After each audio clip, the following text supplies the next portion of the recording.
उभाटा गटाचे खासदार जनाब संजय राऊत हे सातत्यानं गिधाडी वृत्तीचं राजकारण करतात। उपमुख्यमंत्री अजितदादा पवार यांचं निधन झाल्यानंतर ज्या पद्धतीचं हिणकस किळसवाणी राजकारण संजय राऊत यांच्याकडनं केली जाते, खरं तर संजय राऊत तुमचं नाव घ्यायला देखील लाज वाटते। अजितदादांची चिता शांत झाली नाही तोपर्यंत तुम्ही राजकारण करता, तुम्हाला लाज वाटायला पाहिजे। काल अजितदादांच्या निधनानंतर संपूर्ण महाराष्ट्रामध्ये दुःख होतं, शोकसागरात संपूर्ण महाराष्ट्र नाही तर देश बुडाला होता। असं असताना देखील तुम्ही राजकारण करण्याची संधी सोडली नाही। कोविडच्या काळामध्ये मृतांच्या टाळूवरचं लोणी तुम्ही खाल्लंच, लोक मरत असताना भ्रष्टाचार केला, टक्केवारी खाल्ली आणि काल अजित पवार यांची चिता जळत असताना तो चितेचा अग्नी शांत होत नाही तोपर्यंत तुम्ही ट्विट करून आरोप प्रत्यारोप करताय। तुम्हाला लाज वाटली पाहिजे। संजय राऊत याला गिधाडी प्रवृत्ती म्हणतात, त्याच्या पलीकडे याला शब्द नाही। अशा पद्धतीनं कितीही राजकारण केलं तरी तुम्हाला त्या राजकारणाचा फायदा होणार नाही। अजितदादा हे महाराष्ट्राचे लाडके उपमुख्यमंत्री होते, 6 वेळेला उपमुख्यमंत्री राहिलेत, सातत्यानं जनतेमधून निवडून आले। अशा नेत्यांबद्दल बोलताना तुम्हाला थोडी तरी लाज वाटायला पाहिजे होती, परंतु तुम्ही सगळंच सोडून दिले। जनतेनं तुम्हाला घरी बसवल्यामुळं तुमच्या डोक्यावर परिणाम झालाय आणि तो डोक्यावर परिणाम झाल्यामुळं तुम्हाला काहीही सुचत नाही। आणि अशा पद्धतीनं असंवेदनशीलतेचा कळस कशाला म्हणतात ते म्हणजे संजय राऊत यांचं कालचं ट्विट। आणि अशा पद्धतीनं संजय राऊत वागत असतील तर संजय राऊत तुम्हाला हा महाराष्ट्र धडा शिकवल्याशिवाय राहणार नाही।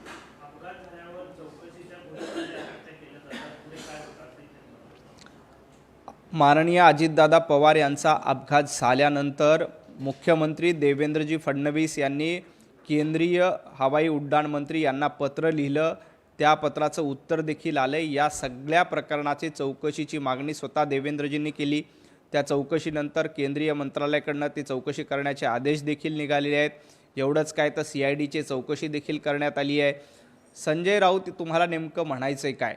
संजय राऊत तुमच्या डोक्यावर परिणाम झालाय। ज्या पद्धतीनं तुम्ही राजकीय पोळी भाजण्याचा प्रयत्न करतायत हे अतिशय दुर्दैवी आहे। याला गिधाडी वृत्ती पलीकडे काहीही म्हणता येणार नाही।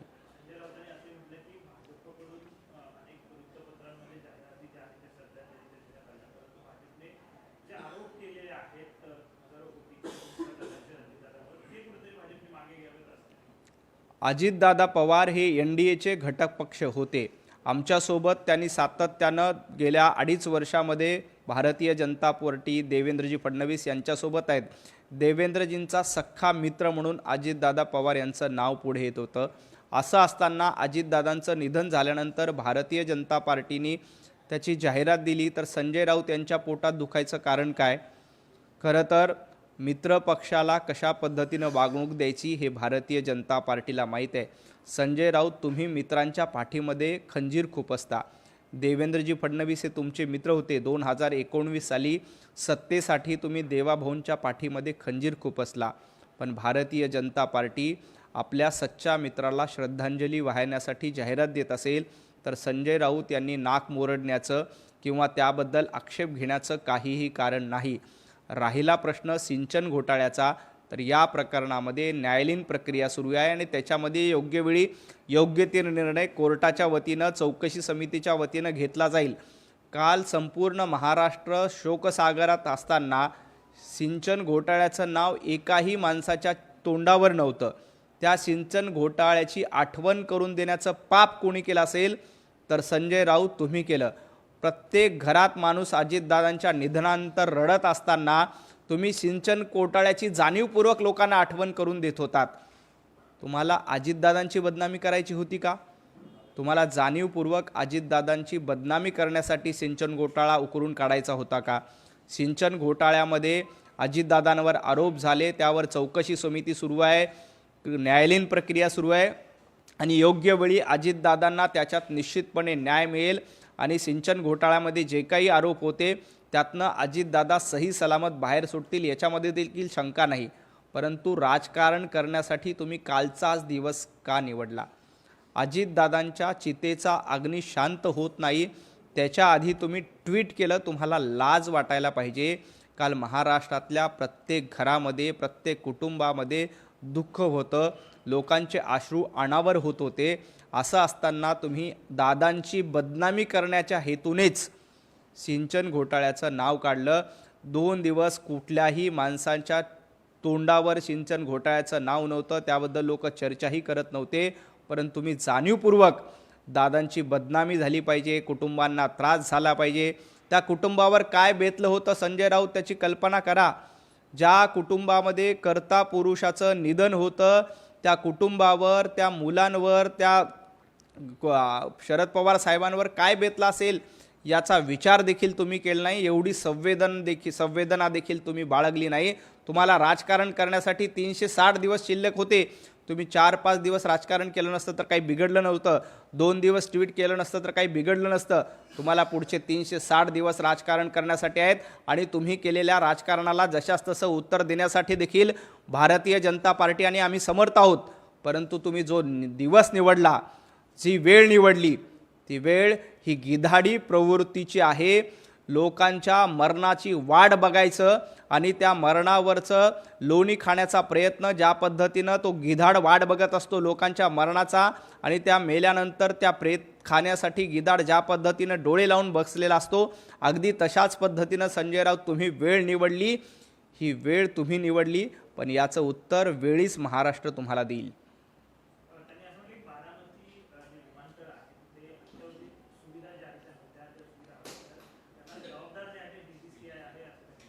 बारामती विमानतळावर सुविधा नव्हत्या, होत्या का नव्हत्या, त्या का नव्हत्या, कुणामुळे नव्हत्या याचा तपास देखील निश्चितपणे होईल. परंतु हा अपघात अतिशय दुर्दैवी होता. याच्या आधी देखील अनेक विमानं तिथं लँड झाली होती, परंतु असा अपघात झाला नव्हता. त्या अपघाताची नेमकी काय कारणं आहेत, कशामुळं अपघात झाला, याची संपूर्ण चौकशी आता CID मार्फत केली जाते. केंद्रीय विमानतळ मंत्रालयाकडनं त्याची चौकशी केली जाते. ह्या सगळ्या प्रकरणाचा तपास होईल.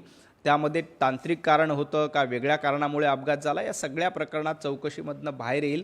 परंतु अशा पद्धतीनं एखाद्या ज्येष्ठ नेत्याच्या मृत्यूचं राजकारण करणं अयोग्य आहे, एवढंच मला संजय राऊतांना सांगायचं.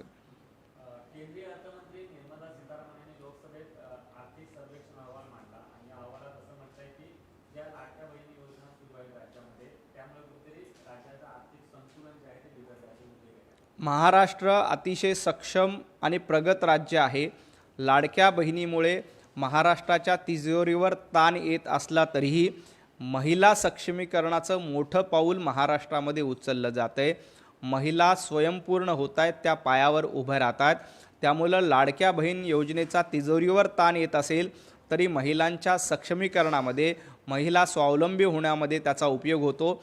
त्याचाही रोजगार निर्मितीसाठी आणि एकूण अर्थव्यवस्थेला चालना मिळण्यासाठी उपयोग होतो. त्यामुळं जरी थोडा तिजोरीवर ताण आणला तरी त्याचा फार परिणाम होणार नाही. आमच्या माता भगिनी स्वतःच्या पायावर उभ्या राहतात, याचा जास्त आनंद आम्हाला आहे.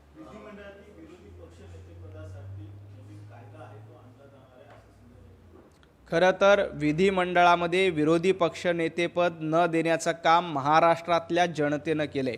संजय राऊत तुम्हाला अशा पद्धतीनं निवडून दिले की तुमचा विरोधी पक्षनेतासुद्धा होऊ शकत नाही. त्यामुळं कायदा आणण्याची गरज नाही. महाराष्ट्रातल्या जनतेनं तुम्हाला धडा शिकवला आहे. तुमची लायकी नाही आहे विरोधी पक्षनेतेपद घ्यायची सुद्धा, हे महाराष्ट्रातल्या जनतेनं विधानसभेच्या निवडणुकीमध्ये दाखवून दिले. त्यामुळं विरोधी पक्षनेतेपदावर संजय राऊतांनी उबाटा गटांनी अधिकार सांगू नये, तो तुमचा हक्क नाही. जनतेनं तुम्हाला घरी बसवण्याचं आवडतं काम दिलंय. विरोधी पक्षनेतेपद निवडून यायला देखील किंमत लागते, विरोधी पक्षनेते घ्यायला देखील आमदारांची संख्या लागते. परंतु महाराष्ट्रातल्या जनतेनं तुम्हाला संख्याबळ दिलेलं नाही. जनतेनं स्वतः मताच्या माध्यमातून एक कायदा केला आहे आणि त्या कायद्यामध्ये सांगितलं आहे की संजय राऊत आणि उबाटा गटाची विरोधी पक्षनेतेपद घेण्याची सुद्धा लायकी नाही. त्यामुळं त्यासाठी वेगळा कायदा करण्याची गरज नाही. ऑलरेडी जनतेनेच ठरवून टाकलं आहे की उबाटा गटाची पात्रता नाही.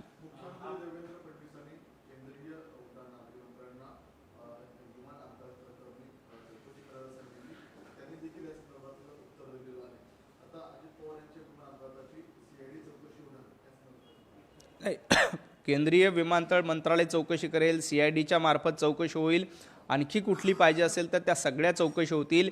या अपघातात जे काही वास्तव आहे ते सत्य समोर आलं पाहिजे अशी आमची देखील इच्छा आहे. पदासाठी कुठेतरी रस्सीखेच सुरू आहे महायुतीमध्ये अशा पद्धतीने संजय राऊतांनी आरोप केलेला आहे. त्यात समित्या मतभेदाचा आहे समित्या वाटपावरून आणि म्हणून महापौर निवडणूक जी आहे ती पुढे ढकलली आहे. आपल्या सगळ्यांना कल्पना आहे की उपमुख्यमंत्री अजित पवार यांच्या निधनामुळे महाराष्ट्रामध्ये 3 दिवसाचा शासकीय दुखवटा आहे. अशा परिस्थितीमध्ये महापौर निवडण्याची घाई करणं ही योग्य वाटतं का? संजय राऊत, तुमच्या जिभेला काही हाड आहे का नाही? गेल्या 3 दिवसामध्ये प्रत्येकजण दुःखामध्ये आहे आणि असं असताना महापौरसाठी बैठक घेणं, महापौर आमचा का तुमचा, याबद्दल चर्चा करण्याला आम्हाला वेळ नाही. महापौर महायुतीचाच होणार याच्याबद्दल अजिबात शंका नाही आणि योग्य वेळी जनतेनं महायुतीला भरपूर पाठिंबा दिला आहे. आमच्यामध्ये अजिबात रस्सीखेच नाही की शिवसेनेचा महापौर करायचा का भारतीय जनता पार्टीचा महापौर करायचा आहे. आमचं पहिल्या दिवसापासून ठरलंय महापौर हा महायुतीचा होईल, महापौर हा हिंदू होईल आणि महापौर हा मराठी होईल. त्यामुळं आमचा अजेंडा ठरलेला होता. उलट तुमचा अजेंडा खानाला महापौर करण्याचा होता, तो उद्ध्वस्त करण्याचं काम मुंबईकरांनी केलं आहे आणि महाराष्ट्रातल्या जनतेनेही देखील केलं आहे.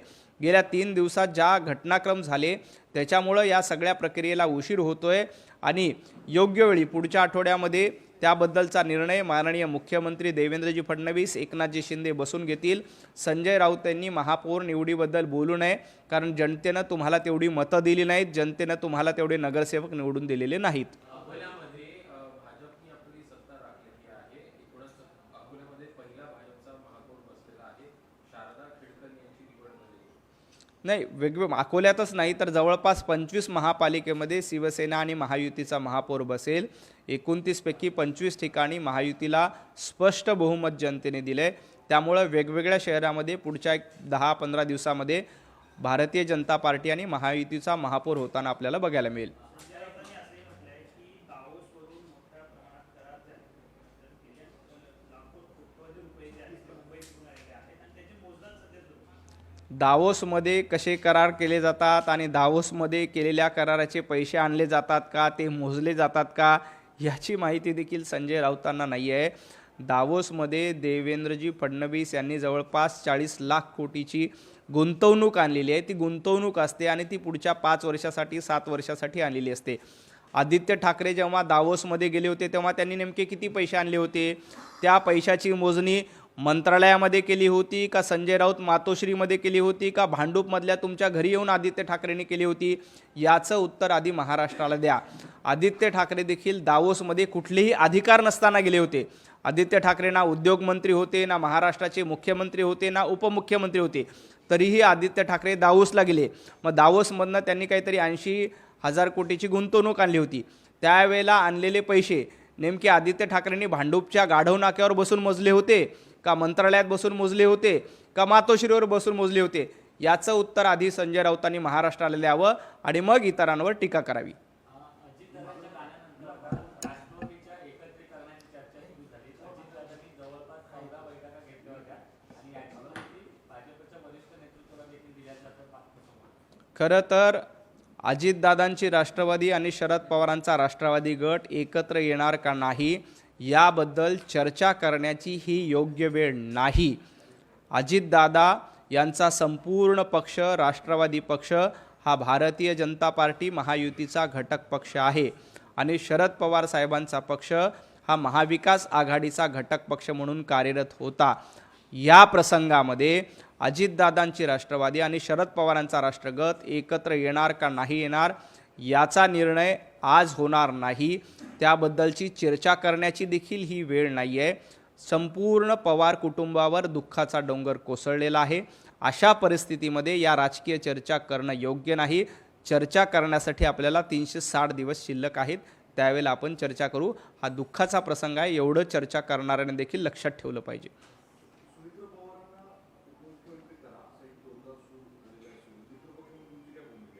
नाही, सुमित्रा पवार यांना काय करायचं त्यांच्या पक्षात त्याबद्दलचा निर्णय होईल. त्यासाठी देखील ही योग्य वेळ नाही. आज अजितदादा जाऊन 2 दिवस देखील झाले नाही. असं असताना त्यांच्या जागी यांना घेतलं पाहिजे, त्यांच्या जागी त्यांना नको, हे चर्चा करण्याचं ही वेळच नाही आहे. आत्ता स्वतः पवार कुटुंब असतील, सुनेत्राताई असतील, पार्थ पवार असतील, हे सगळे दुःखाच्या डोंगरामध्ये आहेत. अशा परिस्थितीमध्ये राजकारणाच्या चर्चा करणं कुणालाही शोभत नाही. माझी आपल्या माध्यमातून पत्रकारांना, राजकीय विश्लेषकांना देखील विनंती आहे की राजकारण हे कोणासाठी थांबत नाही, हे खरं आहे, परंतु आपण किमान वेळेचं आणि काळाचं भान ठेवून याबद्दल चर्चा केली तर जास्त संयुक्तिक होईल आणि माणुसकीला धरून असेल.